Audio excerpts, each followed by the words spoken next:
कुछ दिनों के बाद हम लोग भारत की अंग्रेज़ी हुकूमत से आज़ादी की 76वीं वर्षगांठ मनाने जा रहे हैं और हर एक देशवासी इस दिन को बड़े हर्षोल्लास और गौरव से मनाता है और मनाना भी चाहिए। आखिरकार न जाने कितने संघर्षों और बलिदानों के बाद ये आज़ादी हमको मिल पाई।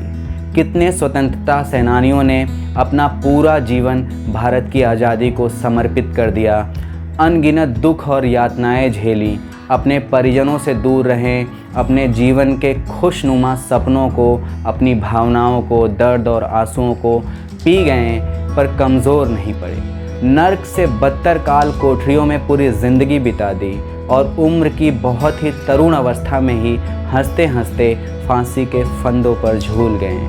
मैंने सोचा क्यों ना उन स्वतंत्रता सेनानियों, उन महान शहीदों के विचारों को भी आपसे साझा किया जाए और इसलिए मैं अगले कुछ दिनों तक एक ऐसी महान शख्सियत के विचारों से आपको रूबरू करवाऊंगा जिनका भारत की आज़ादी के लिए संघर्ष और बलिदान और भारत की असली आज़ादी के उनके ख्वाब, सामाजिक विचार और ज्ञान उनको भारत का असली हीरो बनाते हैं। क्योंकि वो अंग्रेज़ों से तो भारत की आज़ादी चाहते ही थे, लेकिन साथ ही साथ कुछ ऐसी रूढ़िवादी कुरीतियों से भी भारत की आज़ादी चाहते थे जो आज भी भारत की प्रगति और खुशहाली में सबसे बड़े बाधक हैं। मैं बात कर रहा हूँ शहीद आज़म भगत सिंह की। जिन रूढ़िवादी सामाजिक ढांचे और विचारों से वो भारत की आज़ादी चाहते थे, उनमें से एक पर मैं उनके विचार आप सबके समक्ष आज प्रस्तुत करने जा रहा हूँ और जो है सांप्रदायिकता पर उनके विचार।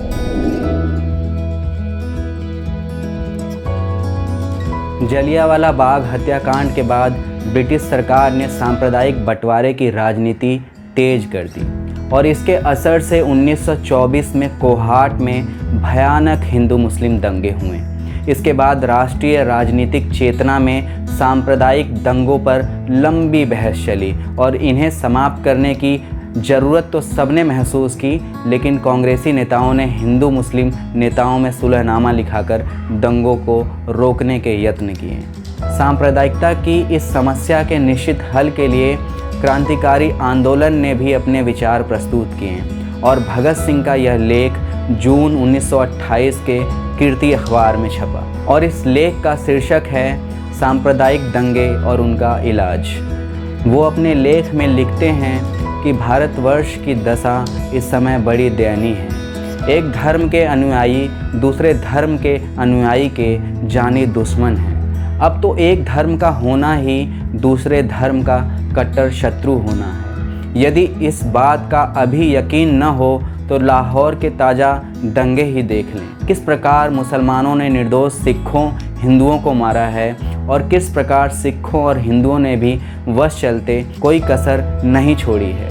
यह मारकाट इसलिए नहीं की गई कि फला आदमी दोषी था, वरन इसलिए की गई कि फला आदमी हिंदू है, सिख है, मुसलमान है। बस किसी व्यक्ति का सिख होना या हिंदू होना मुसलमानों के लिए काफ़ी था और किसी व्यक्ति का मुसलमान होना ही उसकी जान लेने के लिए काफ़ी था। जब स्थिति ऐसी हो तो हिंदुस्तान का तो भगवान ही मालिक है। ऐसी स्थिति में हिंदुस्तान का भविष्य बहुत अंधकार में नज़र आता है।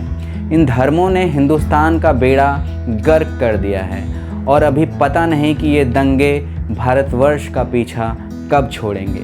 इन दंगों ने भारत को संसार की नज़रों में बदनाम कर दिया है और हमने देखा है कि इस अंधविश्वास के बहाव में सभी बह जाते हैं। कोई बिरला ही हिंदू, मुसलमान या सिख होता है जो अपना दिमाग ठंडा रखता है। बाकी सब के सब अपने धर्म के नाम लेवा रौब को कायम रखने के लिए डंडे, लाठियाँ, तलवार, छुरे हाथ में पकड़ लेते हैं और आपस में सर फोड़कर मर जाते हैं। बाकी बचे कुछ तो फांसी चढ़ जाते हैं और कुछ जेलों में फेंक दिए जाते हैं और इतना रक्तपात होने पर इन धर्मजनों पर अंग्रेजी सरकार का डंडा बजता है और फिर इनके दिमाग का जो कीड़ा है वो ठिकाने पर आ जाता है।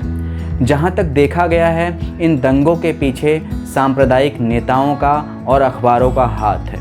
दोस्तों आज भी ये बात कितनी सच है कि जो सांप्रदायिकता का जहर है उसको फैलाने में नेताओं का और अखबारों का, मीडिया का कितना बड़ा रोल है, वो हम आज के समय में भी देख सकते हैं। आगे भगत सिंह लिखते हैं, इस समय हिंदुस्तान के नेताओं ने ऐसी लीद की है कि चुप ही भली। वही नेता जिन्होंने भारत को स्वतंत्र कराने का बीड़ा उठाया हुआ था और जो समान राष्ट्रीयता और स्वराज के दमगजे मारते नहीं थकते थे, वही या तो अपने सिर छिपाए चुपचाप बैठे हैं या इसी धर्मांधता के बहाव में बह चले हैं। सिर छिपाकर बैठने वालों की संख्या क्या कम है, और सांप्रदायिकता की ऐसी प्रबल बाढ़ आई हुई है कि वे भी इसे नहीं रोक पा रहे हैं। ऐसा लग रहा है कि भारत में नेतृत्व का दिवाला पिट गया है। दूसरे सज्जन जो सांप्रदायिकता को भड़काने में विशेष हिस्सा लेते रहे हैं वो हैं अखबार वाले।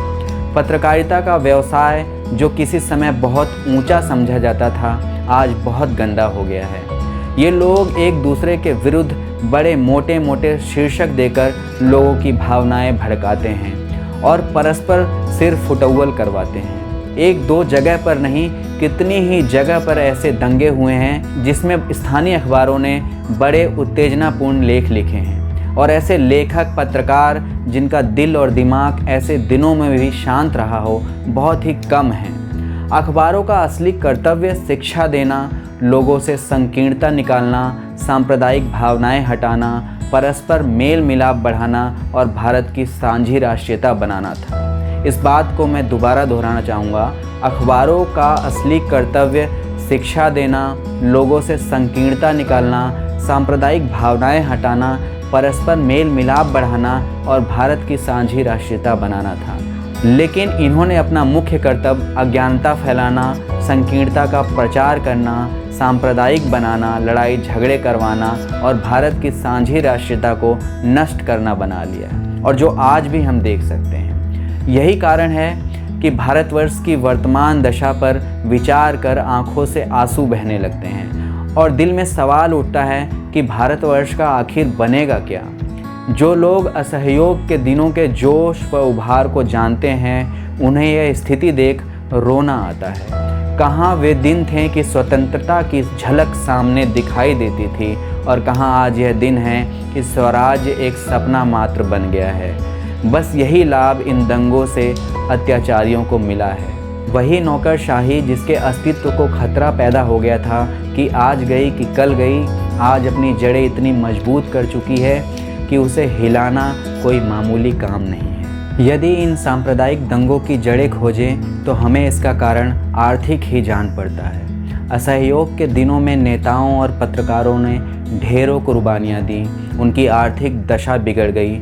असहयोग आंदोलन के ढीला पड़ने पर नेताओं पर अविश्वास सा हो गया, जिससे आजकल के बहुत से सांप्रदायिक नेताओं के धंधे चौपट हो गए। विश्व में जो भी काम होता है उसकी तह में पेट का सवाल जरूर होता है। कार्ल मार्क्स के 3 बड़े सिद्धांतों में से यह एक मुख्य सिद्धांत है। इसी कारण से तबलीग, तनकीम, शुद्धि आदि संगठन शुरू हुए और इसी कारण से आज हमारी ऐसी दुर्दशा हुई है जो कि अवर्णनीय है। बस सभी दंगों का इलाज यदि हो सकता है तो वह भारत की आर्थिक दशा में सुधार से ही हो सकता है, क्योंकि भारत के आम लोगों की आर्थिक दशा इतनी ख़राब है कि एक व्यक्ति किसी दूसरे को चवन्नी देकर किसी और को अपमानित करवा सकता है। भूख और दुख से आतुर होकर मनुष्य सभी सिद्धांत ताक पर रख देता है। सच है, मरता क्या न करता। लेकिन वर्तमान स्थिति में आर्थिक सुधार होना अत्यंत कठिन है, क्योंकि सरकार विदेशी है और यह लोगों की स्थिति सुधरने नहीं देती। इसलिए लोगों को हाथ धोकर इसके पीछे पड़ जाना चाहिए और जब तक सरकार बदल न जाए चैन की सांस नहीं लेनी चाहिए। लोगों को परस्पर लड़ने से रोकने के लिए वर्ग चेतना की ज़रूरत है। गरीब, मेहनतकश व किसानों को ये स्पष्ट समझा देना चाहिए कि तुम्हारे असली दुश्मन पूंजीपति हैं, इसलिए तुम्हें इनके हथकंडों से बचकर रहना चाहिए और इनके हत्थे चढ़ कुछ भी नहीं करना चाहिए। संसार के सभी गरीबों के, चाहे वो किसी भी जाति, रंग, धर्म या राष्ट्र के हों, अधिकार एक ही है। तुम्हारी भलाई इसी में है कि तुम धर्म, रंग, नस्ल व राष्ट्रीयता के भेदभावों को मिटाकर एक हो जाओ और सरकार की ताकत अपने हाथ में लेने का यत्न करो। इन यत्नों में तुम्हारा नुकसान तो कुछ नहीं होगा, बल्कि इससे किसी दिन तुम्हारी जंजीरें कट जाएंगी और तुम्हें आर्थिक रूप से स्वतंत्रता मिल जाएगी। जो लोग रूस की स्थितियां जानते हैं, उन्हें मालूम है कि जार के समय वहाँ भी ऐसी ही स्थितियाँ थीं। वहाँ भी कितने समुदाय थे जो परस्पर जूत पतांग करते थे, लेकिन जिस दिन से वहाँ श्रमिक शासन हुआ है, वहाँ का नक्शा ही बदल गया है। अब वहाँ कभी दंगे नहीं हुए हैं। अब वहाँ सभी को इंसान समझा जाता है, धर्म जन नहीं।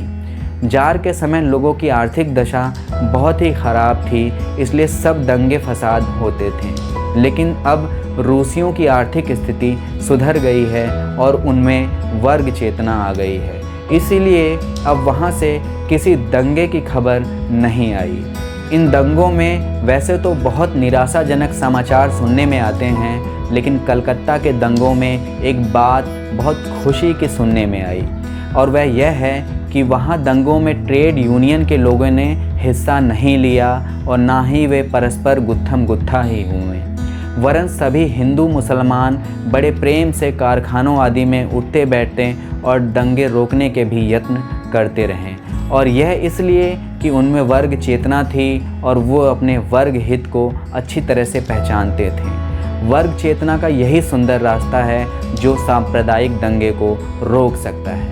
यह खुशी का समाचार हमारे कानों को मिला है कि भारत के युवा अब वैसे धर्मों से जो परस्पर लड़ना व घृणा करना सिखाते हैं, तंग आकर हाथ धो रहे हैं, और उनमें इतना खुलापन आ गया है कि वो भारत के लोगों को धर्म की नज़र से हिंदू, मुसलमान या सिख के रूप में नहीं, वरन सभी को पहले इंसान समझते हैं और फिर भारतवासी। भारत के युवकों में इन विचारों के पैदा होने से पता चलता है कि भारत का भविष्य सुनहरा है, और भारतवासियों को इन दंगों आदि को देखकर घबराना नहीं चाहिए, बल्कि तैयार बर तैयार यत्न करने चाहिए ताकि दंगे हो ही नहीं। 1914-15 के शहीदों ने धर्म को राजनीति से अलग कर दिया था। वे समझते थे कि धर्म व्यक्ति का व्यक्तिगत मामला है, इसमें दूसरे का कोई काम दखल नहीं, और ना ही इसे राजनीति में घुसाना चाहिए, क्योंकि यह सबको मिलकर एक जगह काम नहीं करने देता। इसलिए गदर पार्टी जैसे आंदोलन एकजुट और एक जान रहे, जिसमें सिख बढ़ चढ़कर फांसियों पे चढ़े और हिंदू मुसलमान भी पीछे नहीं रहे। इस समय कुछ भारतीय नेता भी मैदान में उतरे हैं जो धर्म को राजनीति से अलग करना चाहते हैं। झगड़ा मिटाने का यह भी एक सुंदर इलाज है और हम इसका समर्थन करते हैं। यदि धर्म को अलग कर दिया जाए तो राजनीति पर हम सभी इकट्ठे हो सकते हैं, धर्मों में चाहे हम अलग ही क्यों ना रहें। हमारा ख्याल है कि भारत के सच्चे हमदर्द हमारे बताए इलाज पर विचार करेंगे और भारत का इस समय जो आत्मघात हो रहा है उससे हमें बचा लेंगे।